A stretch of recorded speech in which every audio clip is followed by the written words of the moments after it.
네, 앞서 박연성 기자의 리포트 내용처럼 최근 동물 학대가 잇따라 발생하고 있습니다. 왜 이런 사건이 발생하는지 또 막을 방법은 없는 것인지 사단법인 생명공감 연보라 상임이사와 함께 이야기 나눠보겠습니다. 어서 오십시오. 자, 어제 말농장에 이어서 오늘 천안의 길고양이 학대까지 이 동물 학대 사건이 연이어 일어나고 있습니다.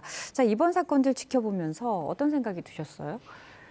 아직도 우리나라 국민들의 인식이 동물을 좀 하찮게 보는 어떤 그런 인식 때문에 계속 동물학대 사건도 일어나고 있고 또 이제 강력 처벌이 되지 않는 부분 때문에 이 지금 동물학대 사건은 계속 재발되고 있구나 그런 생각을 했어요. 네, 자, 이 방치, 폭행, 살해까지 정말 이 동물학대와 관련된 자료 영상들을 보면은 정말 두 눈으로는 보기 힘들 정도로 그 잔인성에서 사람이면 어떻게 저게 가능할까라는 생각까지 들기도 하는데요.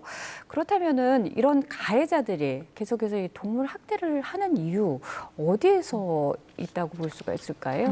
두 가지로 나뉘는데요. 저희가 이제 동물학대 사건을 다루다 보면은 금전적 목적, 그러니까 금전적 이득이 없을 때 방치해서 죽이는 뭐 방치학대를 한다던가 아니면은 이제 식용 목적으로 때려서 이제 이렇게 죽이는 이제 우리나라 지금 불법이잖아요. 그래서 이제 거기서 나오는 학대가 있고 또 투견처럼 도박에 이용하는 그래서 이제 개들이 싸우게 해서 하는 그런 학대가 있고 이제 금전적 목적의 학대 그리고 또 하나는 이제 쾌락. 그러니까 그 가해를 하면서 이제 그 쾌락을 느끼는 그런 즐거움을 찾는 그런 그 학대 이렇게 두 가지로 좀 보여지고 있거든요. 네, 그러니까 이 동물 학대하는 이유는 어떻게 보면은 이제 금전적으로 이득을 취할 수 있느냐 없느냐에 따라서 없을 경우에는 이제 동물 학대나 방치로 이어지게 되고 또 그리고 두 번째로는 동물 학대로 인해서 그 중독성이 강한 쾌락, 그것을 계속해서 쫓기 때문에 동물 학대가 이루어진다라고 말씀을 하셨습니다.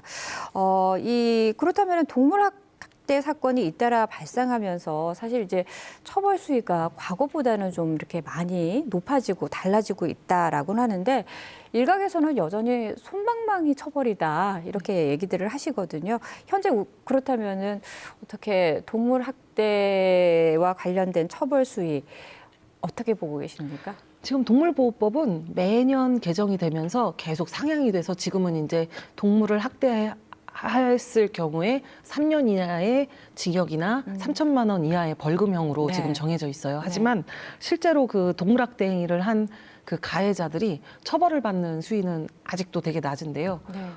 실제로 실형을 받는 그 경우가 지금 이제 우리나라에서는 지금 동물학대로 처벌을 받은 실형을 받은 경우가 한 손가락에 꼽힐 정도로 적고 거의 그 벌금형에서 조금 높으면 이제 집행유예를 거의 받고 있어요. 과거와 많이 달라지고 그 처벌 수위가 높아졌다고는 말씀을 하셨는데 그렇다면 과거에는 어느 정도로 처벌을 했길래? 과거에는 사실은 증거를 가지고도 그 기소의견으로 송치하기도 너무 힘들었었고요.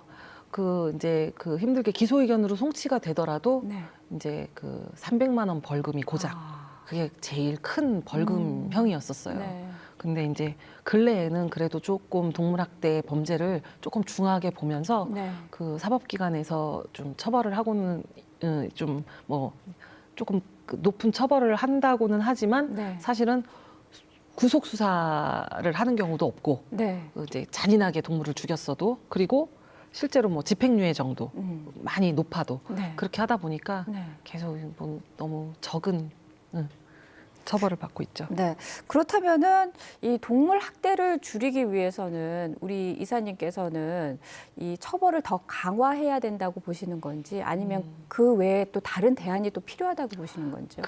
우선은 지금 우리나라 동물보호법에 3년 이하의 징역, 3천만 원 이하의 벌금으로 지금 정해놨잖아요. 그러면 거기에 준하는 좀 높은 처벌을 해서 이제 좀 국민들이 동물학대를 하면 저렇게 높은 아니면 실형도 받을 수 있구나를 좀 인지를 시키는 것도 되게 필요하고요. 이제 두 번째로는 어린 아이일 때부터 이제 우리가 생명 존중 교육.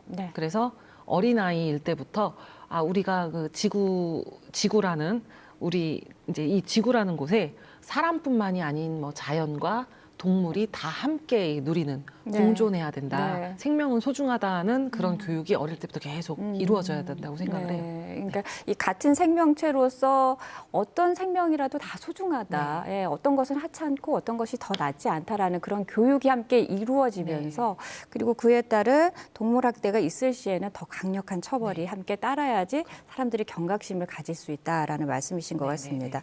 자, 그렇다면은 마지막으로 우리 주변에 이 동물학대가 의심이 되거나 동물을 학대하는 상황을 목격할 수도 있잖아요. 이럴 경우에는 저희가 어떻게 대처해야 되는지 대처 방법을 알려주시면 좋겠네요. 이게 정말 중요한데요. 네. 우리나라는 무조건 증거 위주의 그 이제 수사기관에서 증거를 제일 중요시해요. 네. 그래서 정황 증거, 목격했어요. 이제 이런 걸로는 안 되고요. 무조건 학대 행위를 좀 그 목격을 하셨을 때는 바로 핸드폰 다 갖고 계시잖아요. 네. 증거, 사진 찍고 동영상을 꼭 찍어서 네. 증거를 확보를 하셔야 돼요. 네. 네. 신고는 어떻게 하면 좋을까요? 지역에서 활동하는 동물보호단체들한테 네. 제보를 할 수도 있고요. 그러면 네. 이제 그 동물보호단체는 동물학대 매뉴얼대로 제일 빨리 움직일 수 있잖아요. 네, 네. 그렇고 또 요즘은 그 경찰. 네. 그러면 112 신고하셔가지고요. 네. 하면 요즘은 또 경찰에서 동물학대 수사에 대해서는 이제 많이 그 잘 하고 계세요. 그래서 경찰에서 수사를 할 수 있기 때문에 112 네. 신고하시면 돼요. 지역에 있는 동물보호단체나 아니면 경찰에 신고를 하시면 이와 관련해서 또 이렇게 수사를 하실 수 있다라는 말씀이신 것 같습니다.